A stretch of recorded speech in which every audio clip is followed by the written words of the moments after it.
بھوک نہیں ہے بی جان، ایسے لگتا ہے جیسے سب کچھ ختم ہو گیا ہو۔ فہد نے کہا، ایسا نہیں کہتے بیٹا، مایوسی کفر ہے۔ اللہ کے گھر میں دیر ہے اندھیر نہیں۔ میں بات کروں گی آج ہی، تم فکر نہ کرو، کچھ بھی ہو جائے میں اپنے بچے کو اس کی زندگی کی خوشی لازمی دوں گی، چاہے مجھے کچھ بھی کرنا پڑے۔ بی جان نے فہد کو پیار کرتے ہوئے کہا۔ فہد بی جان کی گود میں سر رکھ کر لیٹ گیا۔ حور کو ہاسپٹل سے چھٹی مل گئی تھی۔ روشان ابھی حور کے کمرے میں چھوڑ کر باہر نکل آیا تھا۔ جاوید صاحب نے بلا لیا۔ یہ تم وہاں خلیل الرحمن کے گھر کیا کرنے گئے تھے؟ کس کی اجازت سے گئے تھے؟ جاوید صاحب نے پوچھا۔ تو آپ کو خبر مل گئی، روشان نے سکون سے کہا۔ جو میں پوچھ رہا ہوں اس کا جواب دو، جاوید نے کہا۔ بابا، مجھے جو اپنی بہن کے لیے اچھا لگا میں نے کیا، اور آپ بھی ان گھٹیا لوگوں کو بھول جائیں، روشان نے تحمل سے کہا۔ یہ سن کر جاوید کا روشان پر ہاتھ اٹھ گیا۔ یہ پہلی دفعہ ہوا تھا کہ جاوید نے اپنی اولاد کو تھپڑ مارا تھا۔ روشان حیرت سے اپنے باپ کو دیکھ رہا تھا۔ میری ہی غلطی تھی، میں نے تم لوگوں کو اتنی ڈھیل دے رکھی ہے، دفعہ ہو جاؤ میری نظروں سے، جاوید صاحب نے کہا۔ بابا، آپ جتنا بھی مار لیں لیکن میں نے حور کے لیے کچھ برا نہیں ہونے دوں گا۔ جب تک میں زندہ ہوں اپنی بہن کے لیے خود فیصلہ لوں گا، روشان نے دھیمی آواز میں لیکن سخت لہجے میں کہا اور وہاں سے نکل گیا، جبکہ جاوید وہاں ڈھہ گئے۔ بی جان حور کے گھر آئی ہوئی تھی۔ حور ان سے مل کر تھوڑا خوش ہوئی، لیکن فہد کے رویے کو یاد کر کر پھر اداس ہو گئی۔ بی جان حور کے چہرے کو دیکھ کر سمجھ گئی اور پیار کر کر باہر نکل آئیں۔ گھر میں صرف مریم ہی تھی۔ روشان کسی کام سے باہر تھا۔ مریم کو بی جان کی بات کرنے کا انداز بہت اچھا لگا اور یقین ہو گیا کہ فہد کی تربیت واقعی ہی اچھی ہوگی۔ بی جان کو حور کے ماں باپ بہت اچھے لگے، خاص طور پر مریم بیگم، اس لیے انہوں نے فہد سے آج ہی بات کرنے کا پلان بنا لیا۔ لیکن آج کل فہد اپنے بزنس کو دوبارہ شروع کرنے میں مصروف تھا اور حور کی شادی کینسل ہونے کی خبر اسے پہلے ہی پتہ تھی، اس لیے گھر لیٹ آتا اور بی جان بس اسے آتے جاتے اور کھانا کھانے کے وقت ہی ملاقات ہوتی۔ آج جب فہد گھر آیا تو بی جان نے پہلے ہی کھانا لگوا دیا۔ چینج کرنے کے بعد کھانا شروع کیا۔ فہد بیٹے، میں نے آپ سے بات کرنی ہے خاص، بی جان نے بات شروع کی۔ بی جان بولیے، فہد نے کہا۔ میں سوچ رہی ہوں اب حور کے گھر تمہارا رشتہ لے کر جاؤں۔ 27 کے ہونے والے ہو اب تم، اب بس کوئی اور بات نہیں سنوں گی، اور کل ہی جا رہی ہوں ان کے گھر۔ بی جان نے اپنی بات پوری کی۔ رشتے کی بات سن کر فہد کے چہرے پر مسکراہٹ آ گئی۔ ارے میری پیاری بی جان، آپ کیوں میری شادی کی فکر کر رہی ہیں؟ ابھی بزنس تو شروع کر لوں، کچھ پلے ہوگا تو وہ اپنی بیٹی کا ہاتھ دیں گی۔ آپ تھوڑے دن رک جائیں، پھر کرتے ہیں بات۔ فہد نے بی جان کو بوسہ دے کر دلاسا دے کر کہا اور اٹھ کر کمرے میں جانے لگا۔ میں کچھ نہیں سن رہی، بس کل جا رہی ہوں، بی جان نے کہا۔ فہد ہنستا اپنے کمرے میں چلا گیا۔ روشان نے بہت کوشش کی پتہ لگوانے کی، لیکن کوئی بات پتہ نہ چل سکی۔ حور اب خاموش ہی رہتی تھی، یونی بھی نہیں جا رہی تھی، لیکن روشان نے کافی سمجھا اور پھر خود یونی چھوڑنے گیا۔ یونی پہنچ کر سامنے کا منظر ہوش اڑانے کو کافی تھا، کیونکہ سامنے فہد امارا سے کسی ٹاپک پر بات کر رہا تھا۔ حور کو یونی میں داخل ہوتا دیکھ کر انجان بنا رہا اور جان بوجھ کر امارا سے لمبی بات کر رہا تھا۔ حور پاس سے آہستہ سے گزر گئی۔ تم میرے ساتھ آج کھانے پہ چلو پلیز، امارا فہد کا بازو پکڑتے ہوئے بولی۔ حور نے ایک ہی نظر میں منظر دیکھ کر فوراً تیزی سے وہاں سے چلی گئی، اور اب ہمت نہیں تھی فہد کو یوں کسی اور کے ساتھ بات کرتے اور بے تکلفی دیکھ کر دل میں تکلیف اٹھی، جبکہ فہد کو امارا نے زبردستی روکا ہوا تھا اور امارا نے حور کو آتے دیکھ لیا تھا تبھی ایسی حرکتیں کی۔ اسے کیا معلوم تھا یہ مہنگی پڑ سکتی ہے۔ How dare you touch to me, stay in your limits, don't talk to me again. Fahad نے غصے سے امارا کا ہاتھ جھٹکا۔ امارا جو حور کو جلانے کے لیے کر رہی تھی، تبھی فہد کے ساتھ جان کر آج فضول کوئی بات چیت پوچھنے لگ گئی، جبکہ فہد کب سے جان چھڑا رہا تھا۔ اوپر سے امارا کی یہ حرکتیں، فہد تو پھٹ ہی پڑا۔ آئی ایم سوری فہد، امارا نے فہد سے کہا۔ لیکن فہد کچھ سنے بغیر ہی ڈپارٹمنٹ چلا گیا۔ فہد بیبی تم آؤ گے میرے پاس، کیونکہ امارا اپنی پسند حاصل کر کر رہتی ہے، امارا نے ایک ادا سے کہا اور پھر باہر نکل گئی۔ بی جان حور کے گھر آئی ہوئی تھی۔ حور جب واپس آئی تو بی جان کو دیکھ کر خوشی کے ساتھ ساتھ حیرت بھی ہوئی۔ کیسی ہیں بی جان؟ حور نے مسکرا کر ملتے ہوئے پوچھا۔ میں ٹھیک ہوں، میری گڑیا کیسی ہے؟ بی جان نے حور سے پوچھا۔ میں ٹھیک ہوں، آپ کب آئیں؟ حور نے پوچھا۔ حوری جاؤ کمرے میں پہلے چینج کر آؤ، پھر آ کر تفصیل پوچھ لینا، مریم بیگم نے کہا۔ ارے مریم، میری بیٹی کو کچھ نہ کہنا، اتنی پیاری سی تو ہے، بی جان نے حور کو اپنے ساتھ لگا کر کہا۔ حور مسکرا کر کمرے کی جانب چلی گئی۔ بیٹا، میں آج ایک خاص کام سے آئی ہوں، یوں سمجھو تم سے کچھ مانگنے آئی ہوں، مجھے خالی ہاتھ نہ بھیجا، بی جان نے بات شروع کرتے ہوئے کہا۔ بی جان، آپ کچھ کہنا چاہ رہی ہیں؟ مجھے سمجھ نہیں آ رہا، مریم نے کہا۔ میں اپنے پوتے فہد کے لیے حور کا ہاتھ مانگنے آئی ہوں، مجھے نہ مت کرنا، میں بہت آس امید لے کر آئی ہوں، بی جان نے کہا۔ لیکن بی جان، مریم نے حیرت سے کہنا چاہا۔ کوئی لیکن نہیں، بس میں آج ہی رشتہ لے کر جاؤں گی، میرا پوتا تم نے دیکھا ہے، میں نے ماں باپ دونوں کے بن پالا ہے، اسے ہر بری عادت سے دور رکھا ہے، پھر بھی کوئی تھوڑی کمی دیکھو تو وہ میں خود ٹھیک کر لوں گی، بی جان نے کہا۔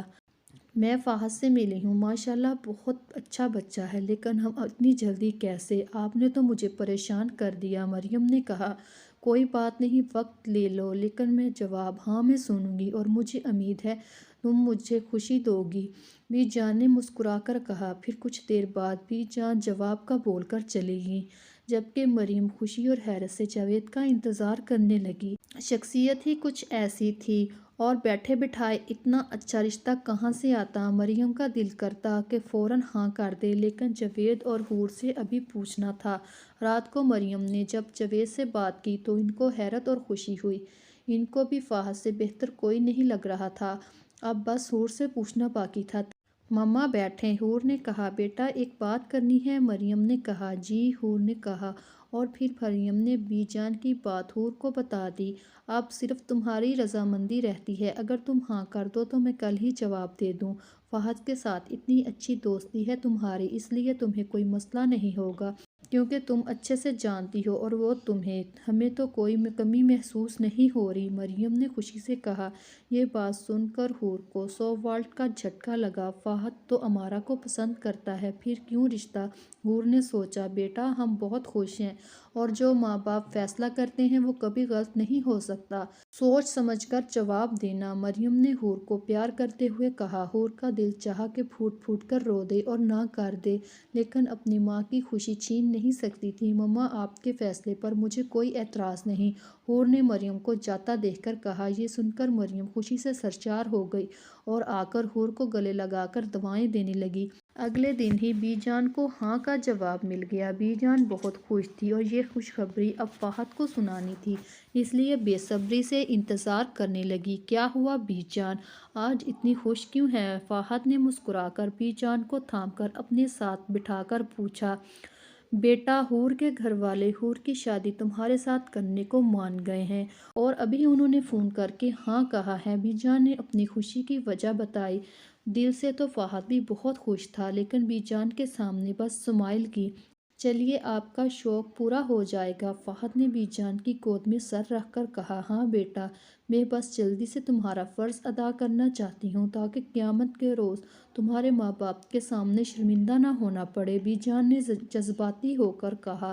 بس بس، اب کوئی اور دکھی سین نہیں چلے گا، خوشی کی بات ہے، فہد نے بی جان کی آنکھوں میں آئی نمی صاف کرتے ہوئے کہا۔ بس بیٹا، میرے پاس ایک تم ہی ہو، اور ہے ہی کون میرا اس دنیا میں، آج اگر تمہارے ماں باپ ہوتے تو کتنا خوش ہوتے، بی جان نے آنسو صاف کرتے ہوئے کہا۔ بی جان کی بات سن کر فہد کا چہرہ سرخ ہو گیا اور ایک نفرت کی لہر دل میں اٹھی، لیکن کچھ سوچ کر ایک مسکراہٹ چھا گئی۔ بی جان، وہ نہیں ہے تو کیا ہوا، ان کی دعائیں ہمیشہ میرے ساتھ رہتی ہیں، اب میں آپ کو دکھی نہ دیکھوں، چلیں مسکرا کر دکھائیں، فہد نے بی جان کے ہاتھ پر بوسہ دے کر کہا۔ چلو جاؤ، میں کھانا لگاتی ہوں، بی جان نے فہد کو کہا۔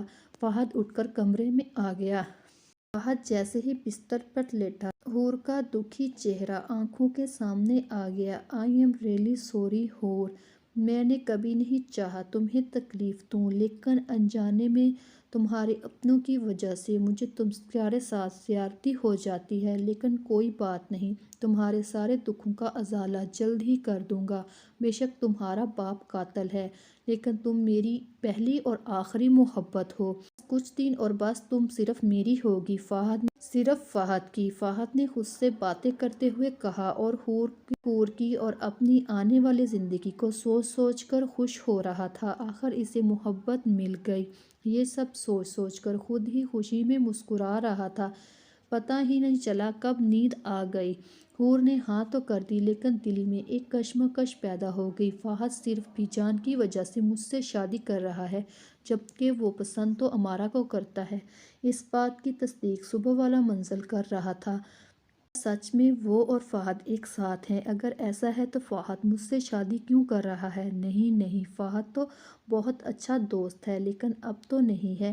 مجھے ایک دفعہ فہد سے بات کرنی چاہیے۔ اگر یہ سب اس کی مرضی سے نہیں ہو رہا تو میں خود ہی منع کر دوں گی، لیکن اگر فہد نے مجھے ڈانٹ دیا تو؟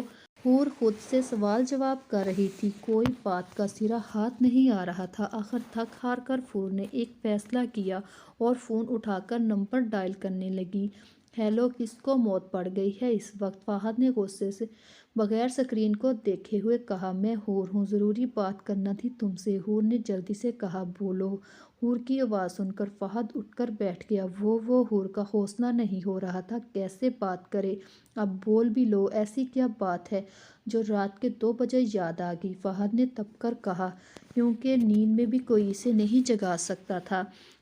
نہیں تو وہ سب تمیز لحاظ ایک طرف رکھ دیتا تھا اور اس بندے کی شامت آ جاتی تھی، اور یہی ہوا۔ فہد کا موڈ خراب ہو چکا تھا، لیکن پھر بھی خود پر قابو رکھنا نارمل طریقے سے پوچھنے لگا، میں نے آپ سے پوچھنا تھا، یہ شادی سے آپ خوش ہیں؟ میرا مطلب آپ کی مرضی سے ہو رہا ہے یہ سب؟ حور نے آہستہ آہستہ کہا۔ فہد کا دل کیا حور کی بات پر اپنا سر پیٹ لے۔ کیوں، تمہیں کیا لگتا ہے میرے ساتھ کوئی زبردستی کر رہا ہے؟ فہد نے الٹا پوچھا۔ نہیں، لیکن تم نے کہا تھا تم امارا کو پسند کرتے ہو، حور نے کہا۔ حور کی بات سن کر فہد کو شدید غصہ آیا۔ حور سامنے ہوتی تو ایک ہاتھ لگا بھی دیتا۔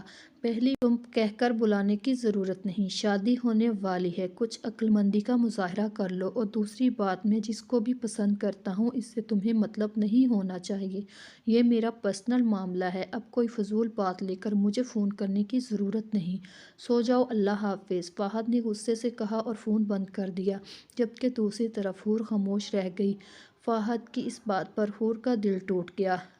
بی جان نے جیسے ہی جاوید کو دیکھا تو پہچان لیا، اور جاوید نے بھی۔ جاوید اور جنید دونوں کا ایک دوسرے کے گھر آنا جانا بہت زیادہ تھا۔ پھر دونوں نے مل کر بزنس شروع کیا، اور پھر شادی ہوئی، اور کچھ ہی دنوں میں دونوں اپنی اپنی زندگی میں مصروف ہو گئے۔ لیکن جاوید بی جان کو اپنی ماں کی طرح جانتا تھا، تبھی ایک ہفتے بعد آ جاتا تھا۔ پھر اچانک دونوں میں کوئی خلش پیدا ہو گئی، اور کسی نے کر دی، کوئی نہیں جانتا تھا۔ وہ دونوں ایک دوسرے سے الگ ہو گئے۔ جاوید وہاں سے لاہور آ گیا اور یہاں آ کر اپنا کاروبار کرنے لگ گیا۔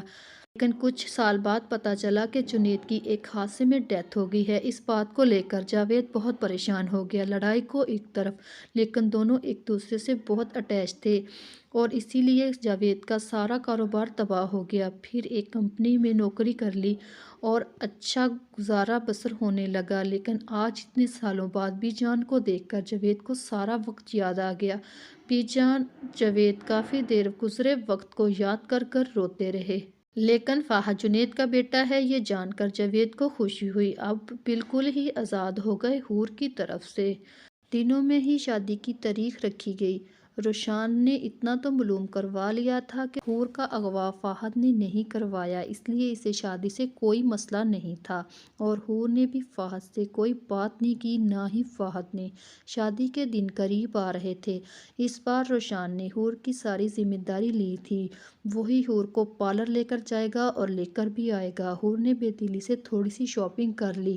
مہندی والے دن بھی حور کا منہ مرجھایا ہوا تھا۔ روشان نے حور سے پوچھا، حور نے جھوٹ کا مسکرا کر ہاں بول دیا۔ شادی والے دن حور نے ریڈ کلر کا لہنگا پہنا تھا، اوپر سے پارلر والی نے 4 چاند لگا دیے۔ حور پر آج ٹوٹ کر روپ آیا تھا۔ روشان نے جب دیکھا تو جلدی سے حور کا صدقہ اتارا۔ ماشاءاللہ بہت پیاری لگ رہی ہو، بالکل چھوٹی سی گڑیا۔ روشان نے حور کو اپنے ساتھ لگا کر کہا۔ حور روشان کے ساتھ لگتے ہی رونے لگ گئی۔ پگلی شادی ہے تمہاری، خوش ہونا چاہیے، میری طرف دیکھو، میں تم سے بڑا ہوں، ابھی تک کنوارا ہوں اور تم شادی ہونے پر رو رہی ہو، سو بیڈ حور۔ روشان نے حور کے آنسو صاف کرتے ہوئے برا سا منہ بنا کر کہا۔ یہ دیکھ کر حور نے مسکرا کر روشان کو ایک تھپڑ لگا دیا۔ روشان نے حور کو خوش دیکھ کر دل سے دعا دی اور آنکھوں میں آئی نمی صاف کی۔ مریم نے حور کو دیکھ کر صدقہ اتارا۔ اللہ میری بیٹی کے نصیب اچھے کرے، بری نظر سے دور رکھے۔ مریم نے کہا۔ بی جان نے بھی حور کو ڈھیر سارا پیار کیا۔ جاوید صاحب نے بھی حور کے سر پر ہاتھ رکھ کر چلے گئے۔ نکاح کے بعد جب حور کو فہد کے ساتھ بٹھایا گیا تو فہد نے جب حور کو پہلی نظر دیکھا تو وہاں کھو گیا۔ حور کی خوبصورتی کے پاس کسی چیز کا ہوش نہیں تھا، لیکن علی نے فہد کو ایک چٹکی کاٹی۔ بھائی تیری ہے، تھوڑا صبر کر لے یار، سب لوگ ہیں یہاں اور تو کیسے شودھوں کی طرح بھابھی کو دیکھ رہا ہے، علی نے فہد کو کہا۔ یہ بات سن کر فہد نے ایک گھوری علی کو ماری۔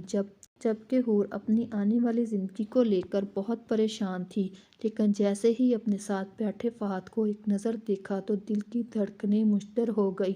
یا اللہ اسے پوری طرح میرا بنا دے، حور نے دل سے دعا کی اور جلدی سے نگاہیں پھیر لیں، کہیں فہد کو پتہ نہ چل جائے وہ اسے دیکھ رہی ہے۔ جبکہ دونوں ایک دوسرے سے کوئی بات نہیں کی، دونوں کی جوڑی بہت خوبصورت لگ رہی تھی۔ اگر حور خوبصورتی میں اپنا آپ تھی، فہد بھی اپنی وجاہت میں اعلیٰ شہکار تھا۔ سب دیکھنے والوں کے منہ کھل رہے تھے، بغیر تعریف کے کوئی نہیں رہ سکتا۔ آخر رخصتی کے وقت حور مریم اور روشان کے ساتھ لگی پھوٹ پھوٹ کر رو دی۔ جاوید صاحب ایک طرف کھڑے اپنے آنسو سب سے چھپا رہے تھے۔ آخر سب کی دعاؤں میں حور رخصت ہو گئی۔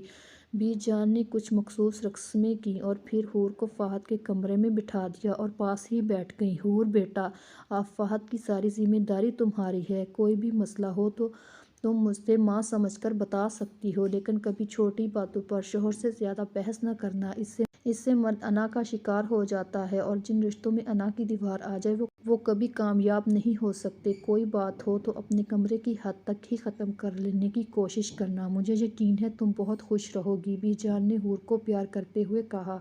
حور نے مسکرا کر ہاں میں سر ہلا دیا۔ اللہ تم دونوں کو خوش رکھے، آمین۔ بی جان نے ڈھیر ساری دعائیں دیں اور پھر وہاں سے چلی گئی۔ فہد کو علی اور باقی گروپ کے دوستوں نے گھیر رکھا تھا۔ جان چھوڑ دو اب، تم تھک گیا ہوں میں، جانے دو، فہد نے برا سا منہ بنا کر کہا۔ علی کو آ کر فہد کی حالت پر رحم آ گیا اور سب سے زبردستی کر فہد کو وہاں سے بھگا دیا۔ فہد وہاں سے فری ہو کر بی جان کے پاس آیا۔ یہاں کیوں آ گئے؟ دلہن انتظار کر رہی ہوگی، بی جان نے فہد کا ماتھا چوم کر کہا۔ پتہ ہے، لیکن آپ تو جانتی ہیں رات کو سونے سے پہلے آپ کو مل نہ لوں تو نیند نہیں آتی، اور یہ تو پھر میری نئی زندگی کا سوال ہے، فہد نے بی جان سے لاڈ کرتے ہوئے کہا۔ چلو اب جاؤ، اور ہاں تم ذرا اپنے غصے پر قابو پانا سیکھو، بیوی سے کسی بات پر بحث نہیں کرنا، وہ تمہارے ہی وجود کا حصہ ہے، کوئی لینا دینا مطلب کوئی دکھ نہیں دینا، سمجھدار ہو ماشاءاللہ، کبھی کوئی غلطی نہیں ہونی چاہیے ورنہ کان کے نیچے لگاؤں گی تو، بی جان نے فہد کے کان کھینچ کر کہا۔ اوکے بی جان، اب آپ سو جائیں، میں ذرا اپنی دلہن کو دیکھ لوں، کہیں انتظار میں بوڑھی نہ ہو جائے، فہد نے آنکھ دبا کر کہا۔ بی جان نے دل سے خوش رہنے کی دعا دی اور پھر وہاں سے فہد چلا گیا۔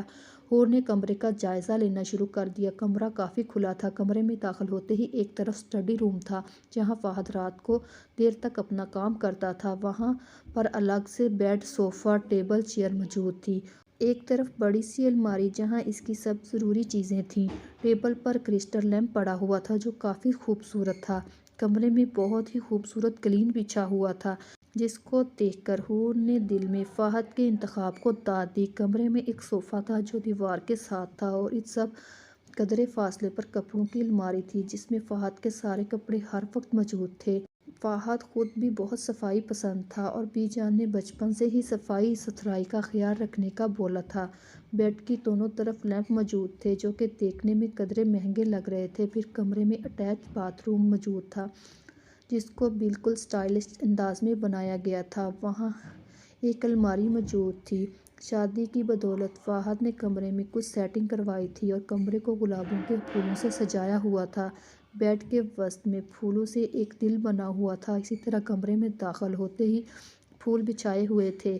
لیکن یہ سب اتنا مکمل تھا کہ کوئی بھی پھول پاؤں کے نیچے نہیں آ سکتا تھا۔ حور نے اٹھ کر سارا کمرہ دیکھا، پھر اپنی اور فہد کی ہوئی باتوں کو لے کر سوچنے لگی۔ اتنے میں ایک کال آ گئی۔ انجان نمبر تھا لیکن پھر بھی اٹھا لیا۔